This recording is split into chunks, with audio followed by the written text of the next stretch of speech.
Bonjour à tous, bienvenue sur cette nouvelle vidéo. Je poursuis donc notre cycle d'interviews, d'entretien avec des experts et aujourd'hui, nous avons le plaisir d'être reçu par Jérôme Waro qui est un expert sur son sujet qui est les soft skills. Tu vas nous indiquer un petit peu, Jérôme, ce que tu entends dans soft skills, qu'est-ce que tu mets dedans, est-ce que tu as peut-être un équivalent en français pour les non anglophones?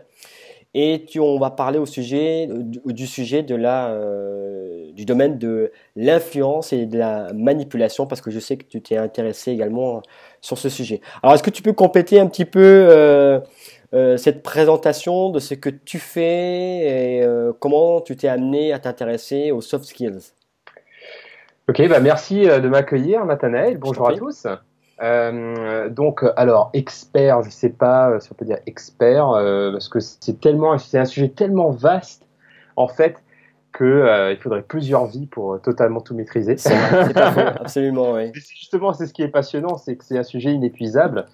Oui, en effet, je me suis spécialisé dans les soft skills. Donc, c'est toutes les compétences qu'un robot ne peut pas faire, qu'on ne peut pas déléguer à un robot. Ou comme tu disais dans une interview qu'on a réalisée ensemble, justement, sur un autre sujet, ce qu'on ne nous a pas enseigné à l'école de manière générale. Donc, Mhm. ça va être, par exemple, la persévérance, la motivation, la vision, la créativité, l'organisation personnelle, l'efficacité, la gestion du temps. Enfin bref, toutes ces compétences-là qui font qu'on est un bon professionnel. D'accord. Clairement, ce sont des compétences qui nous rendent meilleurs au travail, mais pas que, parce que du coup, ces compétences-là, si je prends par exemple la gestion du temps, si on s'entraîne à mieux gérer son temps au travail, euh, implicitement, on va aussi a priori, mieux gérer son temps dans sa vie personnelle aussi. Donc, c'est vraiment des compétences transversales D'accord. qui touche également ce que j'appelle les intelligences multiples, enfin ce que j'appelle, pardon, aux intelligences multiples, qui a été donc un concept poussé par Howard Gardner, où il y a vraiment, donc lui, il a catégorisé 9 types d'intelligence, et je suis convaincu que les soft skills sont aussi une manière de représenter ces intelligences-là, comme l'intelligence interpersonnelle, que tu connais très bien, l'intelligence relationnelle, l'intelligence intrapersonnelle, l'intelligence spatiale, visuelle, etc. D'accord. Alors, comment tu as découvert comment tu es arrivé à explorer ce champ de connaissances? Alors, c'est vrai qu'au départ, moi, j'étais parti sur le domaine de l'entrepreneuriat. Donc, c'est à travers justement nos blogs respectifs. Donc, moi, pourquoientreprendre.fr et toi, Métro Sapiens, justement, qu'on a été amenés à se rencontrer. Tout à fait. Et en fait, je suis parti de l'entrepreneuriat et je me suis rendu compte que finalement, l'entrepreneuriat ce n'était pas uniquement une question de création d'entreprise. Parce que finalement, lorsqu'on est entrepreneur, j'aime bien dire qu'il y a deux métiers chez l'entrepreneur. Bon, il y en a plus, mais si on pouvait simplifier, Mhm. il y a le métier d'entrepreneur vraiment et de gestionnaire. Donc, on peut créer une entreprise et être totalement gestionnaire, c'est-à-dire faire que de la gestion en mode comme un administrateur quelque part. Et après, il y a le côté entrepreneur où on va justement avoir cette audace, cette vision, cette motivation, cette prise de risque, cette appétence au relationnel, l'énergie, etc. Et je me suis rendu compte que finalement, ce côté entrepreneurial n'est pas l'apanage exclusif des créateurs d'entreprises, mais que finalement, il y a plein de salariés, d'étudiants, d'associatifs qui ont cet état d'esprit également entreprenant et qui est composé d'un certain nombre de compétences et généralement non techniques Mhm. que sont les soft skills. D'accord. Et du coup, à partir de là, en ayant cette vision-là, j'ai pu travailler. Enfin, je travaille toujours avec Julien Bourré, qui est mon associé, Fabrice Monéon également. On a rencontré du coup Duno lors d'une soirée de networking justement, et c'est comme ça qu'en fait, on a été amené à publier notre premier ouvrage, enfin, le premier ouvrage sur les soft skills en France avec Duno, justement, qui est sorti en 2014, le réflexe soft skills. Et que voilà, donc à partir du livre, on a aussi créé les formations, on a enseigné en école de commerce, les conférences, etc. Tout ce qui découle du livre par la suite. D'accord. Alors, pour compléter ce que tu as évoqué, on peut tout à fait effectivement mettre à profit et exprimer justement ces soft skills pour un patron Bien sûr. dans une business unit, dans une entreprise lambda. On parlera d'intrapreneuriat pour Mhm. justement désigner ce type je dirais de comportement, d'attitude, si on veut dire. Alors du coup, comment ça se passe? Alors donc tu m'as dit que il y avait un cycle de conférences, tu animais des formations, tu faisais du coaching. Alors prenons un exemple type. Je suis à mon compte. Oui, Voilà, j'ai créé mon activité et je voudrais être meilleur. On va parler d'efficacité. ok. C'est partie des champs de compétences. L'efficacité. Qu'est-ce que tu pourrais répondre à quelqu'un qui dit voilà, mais moi je suis déjà trop âgé. Donc, ça fait déjà un certain nombre d'années que j'ai créé mon activité. Est-ce que c'est vraiment à mon âge que je vais pouvoir apprendre de ces nouvelles attitudes, ces nouveaux comportements? Qu'est-ce que tu pourrais répondre à cela? Alors, ce qui me vient tout de suite là, c'est un proverbe chinois qui dit quand est-ce que quel est le meilleur moment pour planter un arbre? C'était il y a 20 ans. Et quel est le deuxième moment pour planter un arbre? C'est maintenant. D'accord. Donc, du coup, ouais, c'est ce que je répondrais. Mais concrètement, non, il n'y a pas d'âge pour bien faire les choses. Et que finalement, ces soft skills touchent au cerveau également. Et le cerveau, il y a eu un nombre incalculable d'études qui ont prouvé donc de sa plasticité. On passe de plasticité cérébrale, qui est très forte lorsqu'on est jeune parce que le cerveau est tout neuf, Ouais. mais que cette plasticité existe, continue d'exister avec le temps. Il suffit de la réactiver. Tout à l'heure, on parlait également d'entraînement, de muscles. Le Ouais. cerveau est un muscle où on peut le réactiver, le remuscler. Et finalement, lorsqu'on veut développer ses soft skills, c'est remobiliser son cerveau, sortir de sa zone de confort Mhm. pour essayer de nouvelles choses, de tester de nouveaux rituels, de nouveaux entraînements, de nouvelles habitudes. Et finalement, il n'est jamais trop tard pour bien faire. D'accord. Alors, je crois savoir que très prochainement, au mois de janvier, avec tes partenaires, tu vas vous organiser un événement qui s'appelle la semaine.com, c'est ça? Qui justement traite de l'apprentissage. Exactement. Donc en fait, on va faire une journée de conférence, donc le 28 janvier à la Sorbonne, sur comment apprendre à apprendre, justement. Et il va être question de techniques d'apprentissage type mind mapping, type Mhm. mémorisation, lecture rapide, etc. Donc plein d'outils de techniques qui permettent justement d'entraîner son cerveau à mieux apprendre, que ce soit par mémorisation ou par la pratique. Et l'apprentissage aussi, ce n'est pas uniquement de la connaissance. L'apprentissage va aussi dans le domaine des compétences, d'où soft skills. Donc il est tout à fait possible d'apprendre à être plus focus, par exemple. Moi, j'aime bien cet exemple-là parce que c'est un Mhm. exemple qui me parle beaucoup à titre personnel. D'accord. Si je suis quelqu'un de très diffus, entre guillemets, qui va dans tous les sens, qui est intéressé par plein de choses, Ouais. et j'aurais du mal à être focalisé sur un objectif parce que j'aurais envie de couvrir plein de trucs. Et finalement, grâce à la plasticité cérébrale, eh ben, il est possible de muscler cette compétence qui est la concentration ou le focus.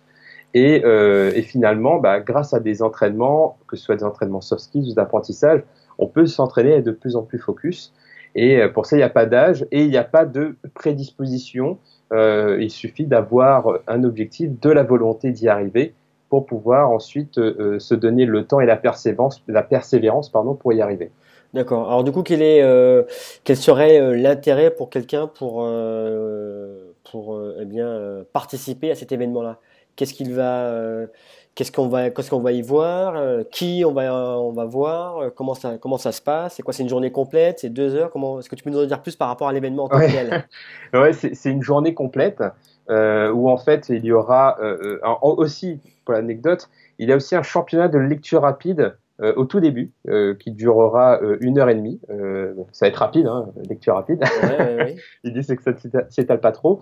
Et ensuite il y aura 10 conférences qui vont toucher. Donc on a une conférence sur le mind mapping, sur l'orthographe, sur la mémorisation, sur la prise de notes intelligente lors d'une lecture, la Mhm. gestion des émotions dans le domaine de l'apprentissage, sur la gamification pour justement cultiver la motivation pour apprendre par exemple une nouvelle langue et à tout âge. On a quoi d'autre comme sujet? On a aussi des techniques justement de PNL pour réussir à se refocaliser sur son objectif. On aura un atelier de lecture rapide. Voilà en gros ce qu'on va retrouver et tous ces ateliers-là seront animés par nos coachs spécialisés en apprentissage et en éducation. Et justement, donc voilà, ce sera une journée pour à la fois apprendre de nouveaux outils, de les mettre en pratique. Donc, en fait, ce sont des conférences, mais finalement, c'est très proche d'ateliers parce que ça va être tout de suite mis en pratique. Et ça va être aussi une bonne opportunité de faire du networking parce qu'il y aura un peu plus de 150 personnes dans un cadre prestigieux et tout le monde sera motivé par cette question d'apprentissage. Donc, ce sera aussi une bonne occasion de rencontrer de nouvelles personnes et de s'entraîner à justement être à l'aise dans un contexte social et de rencontre de nouvelles personnes. Excellent. Alors, ce qui m'interpelle, c'est déjà c'est le cadre. Mhm. Que ça se passe à la Sorbonne. Et du coup, je me pose la question, euh, si ces compétences, ces soft skills étaient si importants, pourquoi on ne les enseigne pas à l'université? Ou même plus jeunes? Est-ce que tu as un avis là-dessus? Parce que moi, je trouve que c'est du coup intelligent que ça se fasse à la Sorbonne. Est-ce que c'est quoi? Est-ce que à la Sorbonne on a une prise de conscience en se disant tiens, effectivement, ça fait sens. Est-ce que c'est pour rattraper le temps perdu? C'est quoi en fait qu'est-ce qui nous a amené à contacter la Sorbonne et surtout qu'est-ce qui a convaincu la Sorbonne de vous accueillir, de vous héberger? Alors, bah, c'est un peu, ouais, c'était un défi. En fait, pour l'anecdote, au départ, on voulait louer une salle entre guillemets classique, comme on avait l'habitude de faire. Voilà, on avait l'habitude de passer par un prestataire pour cela. Et il s'avère que pour cette date-là, il n'était pas disponible. Du coup, avec mon associé, on s'est dit, ok, bah, du coup, il faut trouver un plan B, une autre salle, et on s'est dit, bah, on cherchait, on n'arrivait pas à trouver. Et après, il me dit, mais pourquoi pas la Sorbonne? Je me dis, non, mais attends, la Sorbonne. C'est trop là, enfin, on va pas, c'est pas possible. Elle dit non, mais attends, faut essayer et tout ça. Et je dis bon bah ok. Du coup, j'étais sur Paris à ce moment-là. Je suis parti les rencontrer, je leur ai parlé du projet. Ça a semblé leur correspondre, d'autant plus que la Sorbonne est l'unité des sciences sociales, des sciences humaines, pardon, de l'université de Paris 1. Du coup, bah, ça leur parlait. Et en fait, on s'est rendu compte que déjà, bah, c'était symbolique, c'est-à-dire Mhm. qu'on apporte ces thématiques-là à l'université, à la Sorbonne. Ensuite, bah, c'est un super lieu, c'est super beau, c'est vraiment, j'ai eu vraiment cet effet waouh en visitant les lieux, parce que c'était la première fois que je découvrais la Sorbonne en plus. D'accord? Euh, et, euh, et ensuite, c'était surtout, enfin, à l'origine, hein, en fait, c'était un défi. C'est-à-dire qu'au départ, j'aurais jamais pensé qu'on irait là. Et aujourd'hui, ben, on va y aller, hein. Donc on n'a plus le choix.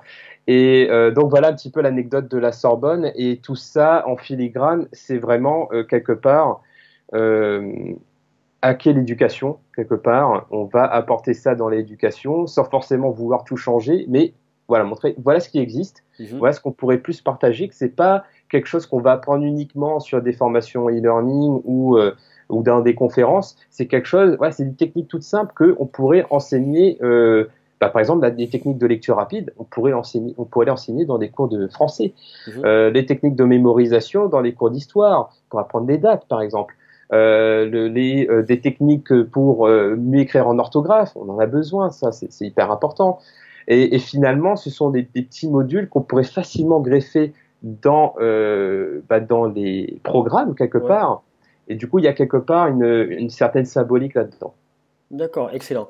Est-ce que tu peux nous rappeler peut-être le site web de l'événement? Alors, c'est la-semaine.com.